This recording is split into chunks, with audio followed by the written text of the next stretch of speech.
I was not a little astonished when, a few days later, I was handed a letter from Pan Wiadomski.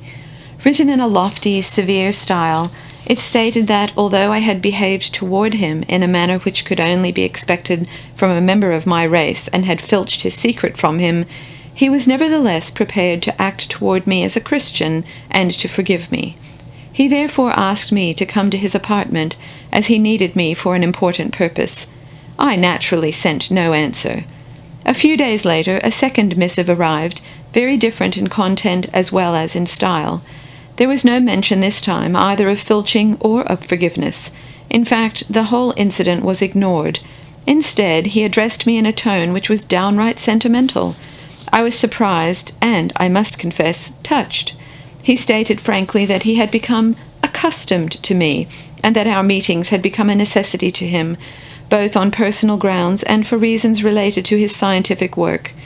The exchange of ideas between us had been particularly useful to him, in that they had served to refresh his memory. He therefore begged me to renew my visits. He closed the letter with the complimentary observation that I had proved to him the truth of the old proverb, "There is no rule without its exceptions." Indeed, he added, the very exception proves the existence of the rule. The lower the general level of a community, the finer and higher are the individual exceptions. I need hardly say that this letter, too, remained unanswered. Then, early one morning, when dimmest twilight still reigned in my room, the snow which had fallen in the night covered my skylight window completely, I was astounded and terrified to hear footsteps on the narrow stairs, heavy, stumbling, dragging steps accompanied by a thin, racking cough. The stairs led to one door only, mine, on the top floor of a wooden house in the heart of the Jewish quarter. I could not think of a living soul who would be seeking me out at that hour. In any case, the uncertain steps and the tubercular cough recalled no one of my acquaintance. Breathless, I remained in my bed, for my room was exposed on every side to the wind, which penetrated the wooden walls, and it was too cold to get up. I lay waiting, and racked my brains in a vain effort to guess who might be approaching. Finally, there came a knocking at the door.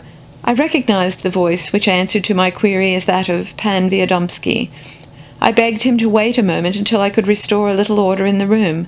I did this very hastily, and when I opened there fell into my arms an old man, frozen almost to death.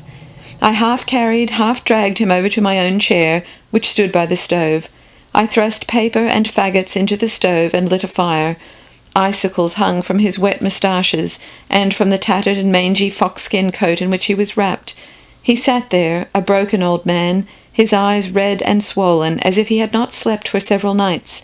His bluish, bony fingers trembled as he held a handkerchief to his lips in an effort to keep back his coughs, and the sunken cheeks expanded and fell as the breath came and went. "What is it, Pan Wiadomski?" I asked, deeply perturbed by his appearance. "What brings you out in such weather?" "I came out in such weather because you would not come to me, and we have to see each other.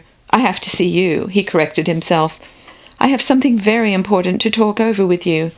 "Pan Wiadomski, move closer to the stove. You're shivering. You're ill." "I am not ill, and I have come to you in order to talk with you concerning that matter." "We will talk later. Calm yourself. I will put the kettle on. You will freeze." And as he had left his place by the stove, I led him back and forced him to sit down before I filled the kettle. "I did not come to drink tea with you. I have come to discuss with you a matter which is of the utmost importance for both of us.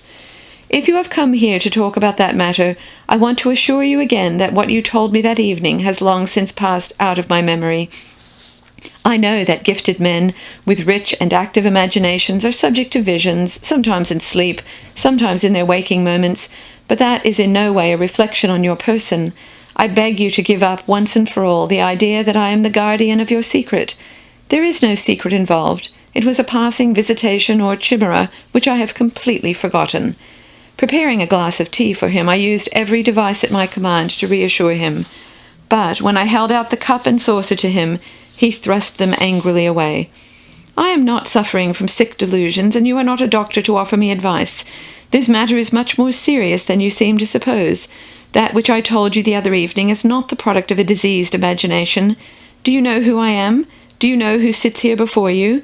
I am the man who, under orders from Pontius Pilate, my superior officer, and according to sentence passed by the high priest in Jerusalem, directed the execution of that mysterious personality whose nature has remained unexplained down to our own day." "What are you talking about? Whom do you mean by that mysterious personality?"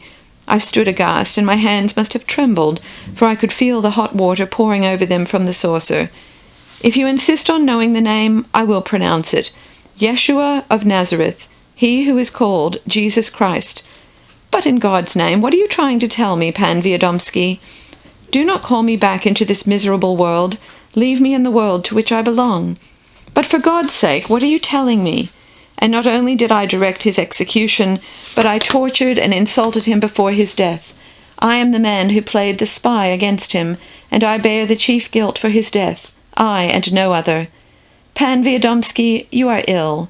Come, I will lay you on my bed. You must calm yourself.